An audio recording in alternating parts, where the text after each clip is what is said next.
সুপ্রিয় দর্শক শ্রোতা, আসসালামু আলাইকুম। যে যেখানে আছেন ভালো থাকবেন সেটাই প্রত্যাশা করি।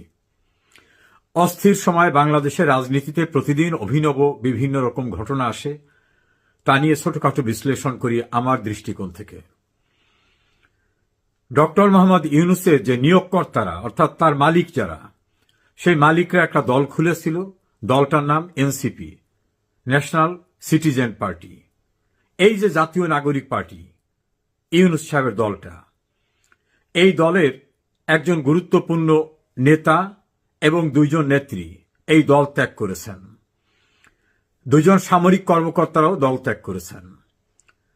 তাদেরকে বাংলাদেশের অত্যন্ত জনপ্রিয় একটা পোর্টাল জিজ্ঞেস করেছে, আপনারা এনসিপিকে নিয়ে অনেক আশার কথা শুনিয়েছিলেন, নতুন বন্দোবস্ত নতুন ব্যবস্থা করবেন, তা এখন এনসিপি ছেড়ে চলে যাচ্ছেন কেন?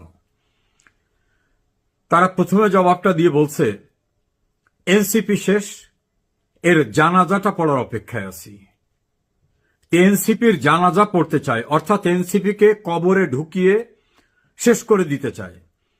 কি কারণে?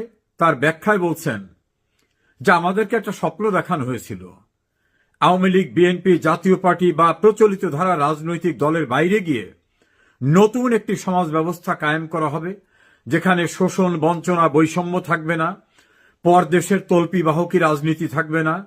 এটা হবে সম্পূর্ণরূপে নতুন একটা বাংলাদেশ। সেই স্বপ্নের সিঁড়ি তারা একটা হ্যাভেনে পৌঁছে যাওয়ার মতো চিন্তা ভাবনা করছিলেন।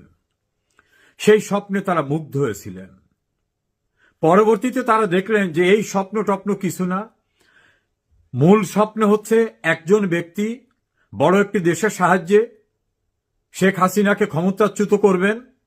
সেই জন্য বিশাল ফান্ডের টাকা পেয়েছেন, দীর্ঘদিন যাবৎ ওই টাকা বিভিন্ন জায়গায় ব্যবহার করেছেন। তার ভিতরে ছাত্রদেরকে একটা ফ্রন্টকে ব্যবহার করতে পেরেছেন এক এক সময় এক একটা ইস্যু ধরে। আর শেখ হাসিনা সরকারও এই ইস্যুগুলোকে ডিজলভ করার জন্য কার্যকর পদক্ষেপ নেয়নি। ফলে সেই আন্দোলনকে বেগবান করে শেষ পর্যন্ত তার পতনের আন্দোলনে রূপান্তর করা হয়েছে। মূলত টার্গেটটা ছিল শেখ হাসিনাকে ক্ষমতার থেকে সরানো এবং সেখানে ওই বড় রাষ্ট্রের একজন প্রতিনিধি তাকে বসানো এবং বাংলাদেশে ৭১ সনের পাকিস্তান পন্থী যে চিন্তা চেতনা, সেই রাজনীতিতে যারা হেরে গেছিলেন সেই মানুষগুলোর হেরে যাওয়ার পরাজয়ের প্রতিশোধ নেওয়া, সেটা করার জন্যই এক একটা সময় এক একটা এজেন্ডা নিয়ে কাজ করা হয়েছে। পূর্বের অনেক এজেন্ডা ফেল করছে। সর্বশেষ এজেন্ডা ছিল কোটা বিরোধী আন্দোলন। সেটাও যখন সুপ্রিম কোর্ট বলে দিল যে ঠিক আছে, তাদের দাবি মেনে নেওয়া হলো, তখন আর পথ ছিল না। তখন তারা ৯ দফা ১০ দফা বিভিন্ন দফা টফা দিয়ে একটা পর্যায়ে এসে শেখ হাসিনার পতন ১ দফা। অর্থাৎ শেখ হাসিনা যদি পূর্বেও মেনে নিতেন তাতেও তারা থামতো না, অন্য কোন ইস্যু নিয়ে তারা শুরু করত। এভাবে শেখ হাসিনার পতন ঘটানোটা ছিল আন্দোলনের দীর্ঘদিনের পরিকল্পিত সিদ্ধান্ত। সেই সিদ্ধান্ত বাস্তবায়নের জন্য এই কোটার নামক একটা ইস্যুকে সামনে নিয়ে আসা হয়েছে। যারা এই এনসিপিতে চলে গেছেন তাদের ৪ জনের ইন্টারভিউ নিয়েছে ওই নিউজ পোর্টাল। একজনে বলেছেন কথা ছিল দুর্নীতি হবেই না, কিন্তু এখন যারা শীর্ষ নেতা ছিল তারা আকণ্ঠ দুর্নীতিতে নিমজ্জিত হয়ে গেছে। তারা তাদের নিজের পিএস, তাদের বাবারা, এবং সেটা প্রকাশ্য রূপ ধারণ করেছে। দ্বিতীয় বলছেন যে আমরা কেউ ক্ষমতার দিকে যাব না। তারা সবাই ক্ষমতায় গেছে, উপদেষ্টা হয়েছে, আর যারা উপদেষ্টা হয়নি তারা শ্যাডো উপদেষ্টা, তারা যা চাচ্ছেন সেটাই সব হচ্ছে। তৃতীয় বলছেন যে ছাত্রদের কল্যাণই হবে তাদের মূল রাজনীতির লক্ষ্য। এখন দেখা গেল ছাত্রদের কল্যাণ না, নিজেরা ক্ষমতায় যাওয়ার জন্য রাজনৈতিক দল করে কিভাবে নিজেরা ক্ষমতা ধরে রাখবেন সেটাই হচ্ছে তার মূল লক্ষ্য। চতুর্থ বলছেন যে আমরা কোনো সাম্প্রদায়িকতা প্রশ্রয় দেব না। আমরা বাংলাদেশের স্বপ্ন, যেটা নিয়ে ৭১ সনে যুদ্ধ হয়েছিল, মানুষ জীবন দিয়েছিল, আমরা সেটাকে কেউ যাতে ব্যবসা হিসেবে নিতে না পারে, আমরা প্রকৃত উদ্দেশ্যটাকে বাস্তবায়ন করব। এখন দেখা গেল না, তারা ৭১কে ভুলিয়ে দিয়ে রিসেট বাটন, নতুন করে একটা জঙ্গি রাষ্ট্র, বা সাম্প্রদায়িক রাষ্ট্রে পরিণত করতে চায় এবং যারা ৩০ লাখ মানুষকে হত্যা করেছে, ২ লক্ষ মা বোনের সম্ভ্রম নিয়েছে, তাদের সঙ্গে হরিহর আত্মা সম্পর্ক করে ফেলছে। আর যে দেশটা বাংলাদেশের স্বাধীনতার সময় সবচেয়ে বড় বিরোধিতার জন্য স্প্লিট পাঠিয়েছিল, তাদের পরামর্শে এখন চলছে।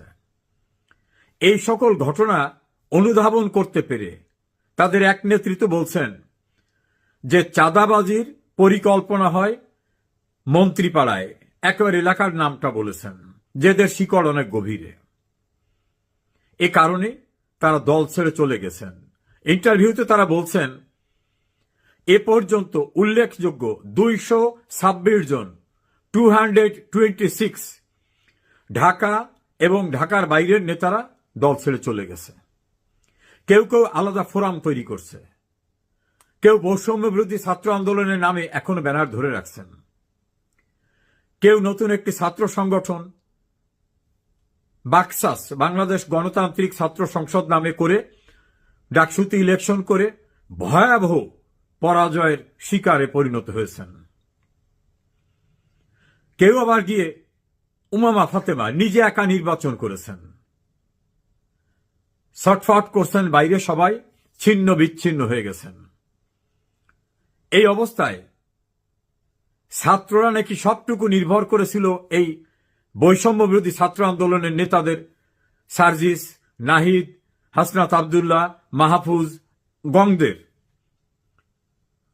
ডাকসু এবং জাকসু নির্বাচনে তাদের নাকি মাইক্রোস্কোপ দিয়ে খুঁজেও পাওয়া যাচ্ছে না।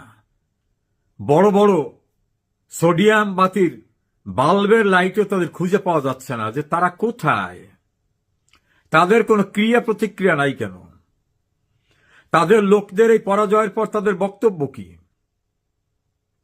খুঁজে পাওয়া যাচ্ছে না।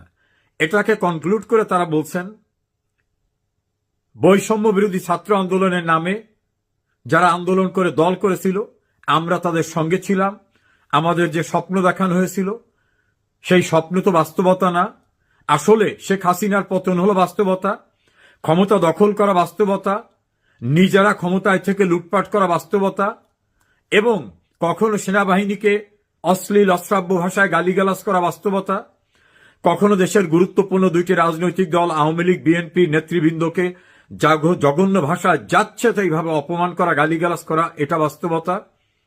এবং উদ্দেশ্যহীন যাত্রা হচ্ছে এনসিপির। তো উদ্দেশ্যহীন যাত্রায় এরা ইতোমধ্যেই হতাশার অতল গহ্বরে নিমজ্জিত হয়ে গেছে, অর্থাৎ তাদের সব শেষ, রাজনৈতিকভাবে বিচ্ছিন্ন হয়ে গেছে তারা। অনেকেই পূর্বে বলতেন, বিএনপি নেতা অ্যাডভোকেট ফজলুর রহমান, যিনি বীর মুক্তিযোদ্ধা, তিনি বলেছিলেন এরা পুলিশ ছাড়া গ্রামের বাড়িতেও যেতে পারবে না। সাংবাদিক মাসুদ কামাল একই কথা বলছিলেন, সাংবাদিক মঞ্জুর আলম পান্না একই কথা বলছিলেন, তৃতীয় মাত্রা খ্যাত জিল্লুর রহমান একই কথা বলছিলেন। আমি নিজেও আমার কয়েকটা ভিডিও কন্টেন্টসে বলছি, ছাগল দিয়ে ধান মাড়াই করা যায় না। সারা বাংলাদেশের সবাইকে গালিগালাজ করে ক্ষমতা দখল করে এই ক্ষমতাটাকে হজম করার যোগ্যতা ও ম্যাচুরিটিও তাদের হয়নি। এরা জাতিকে কি উপহার দেবে? এরা স্ব বাবাকে উপহার দিছে, এপিএস কে উপহার দিছে, দেশের বাইরে উপহার পাঠাচ্ছে। এ জাতীয় গুরুতর অভিযোগ তাদের বিরুদ্ধে। এবং তাদের কিছু জঙ্গি স্টাইলের উপদেষ্টা দেশে দেশের বাইরে আছেন। তারা 54 বছরের সাজানো গোজানো সুন্দর একটা বাংলাদেশকে 100 বছর পিছনে নিয়ে গেছে। এটা এখন তাদের সহযোদ্ধা যারা, তারাই উপলব্ধি করতে পেরেছে। এবং যারা ইউনূসের আগমন শুভেচ্ছা স্বাগতম বলছিলেন, তারাই এখন বলতেছে এই লোকটা ভণ্ড, এই লোকটা বিশ্বাসঘাতক, এই লোকটা স্বার্থপর, এই লোকটা নিজের স্বার্থ ছাড়া কিছু বোঝে না, এর চেহারায় যা ভিতরটা খারাপ। সব মিলে ইউনূসের কিংস পার্টি ইতোমধ্যেই শেষ নিঃশ্বাস ত্যাগ করেছে। তাদের দল ছেড়ে আসা সেনা কর্মকর্তা, ছাত্র ছাত্রী নেতৃবৃন্দ এবং অন্যদের ভাষায় এখন কফিনে যাবার পরে কবরায়স্ত হবে তার পূর্বে তাদের যে জানাজাটা, সেই জানাজাটার পর্ব চলে আসছে। এ কারণে ডাকসু এবং জাকসুতে খোঁজ খবর নাই, পত্রিকার প্রথম পাতায় নাই, টেলিভিশনেও নাই, হুঙ্কারেও আর এখন কেউ আসে না। সে কারণেই নাকি তারা দল ছেড়ে চলে গেছেন। আমরা আশা করি এই উপলব্ধি এখনো যারা মোহগ্রস্ত আছেন, মরীচিকার পিছনে ছুটছেন, তারা বুঝতে পারবেন খুব শিগগিরই দেশটা ধ্বংসের শেষ প্রান্তে নিয়ে গেছে। কি সুন্দর বাংলাদেশটা কোথায় নিয়ে গেছে। আমরা অপেক্ষায় থাকি এনসিপির দলত্যাগী বিশাল অংশের ভাষায় এখন মৃতপ্রায় জানাজা পড়তে বাকি আছে। আর কদিনের পরে বোধহয় আরো কিছু দেখার জন্য আমাদের অপেক্ষা করতে হবে। এনসিপি কার্যত এখন মৃত। যতক্ষণ ক্ষমতায় বসা আছে, গাড়িতে ফ্ল্যাগ আছে, পুলিশ, র্যাব, আর্মি, বিজিবি আছে, ততক্ষণ মৃতপ্রায় রোগীকে যখন কোরামিন ইনজেকশন দেয়, স্যালাইন দেয়, তখন বলে ফ্লাকচুয়েটিং অবস্থা আছে, উঠতেছে নামতেছে, এই অবস্থায় আছে। যে মুহূর্তে স্যালাইন খুলে দেবে, লাইফ সাপোর্টের মাস্ক খুলে দেবে, সেই মুহূর্তে শেষ। এনসিপি এখন ক্ষমতায় ভর করে, এবং এনসিপির সঙ্গে যারা জঙ্গি আন্দোলনে ছিলেন তাদের বোধহয় এখন লাস্ট স্যালাইন অথবা কোরামিন ইনজেকশন দিয়ে যেমন শেষ রক্ষার চেষ্টা করা হয়, সেই লাইফ সাপোর্টে বোধহয় আছে। সাপোর্ট যে কোনো সময় খুলে যাবে। আর তাদের উপর ভর করে যারা দেশ দখল করে ফেলছিলেন, রাস্তাঘাট, হাট বাজার, তাদেরও ভয়ঙ্কর পরিণতি অতি সম্প্রতি ডাকসু এবং জাকসুতে দৃশ্যমান হয়েছে। খুব শিগগিরই আরো ভয়ঙ্কর পরিণতি দেখতে পারবেন। অপেক্ষা করুন। অনেকেরই জানাজার জন্য, রাজনৈতিক জানাজার জন্য আমাদের বেশি দিন অপেক্ষা করতে হবে না বোধহয়। প্রিয় দর্শক শ্রোতা, ভালো থাকুন।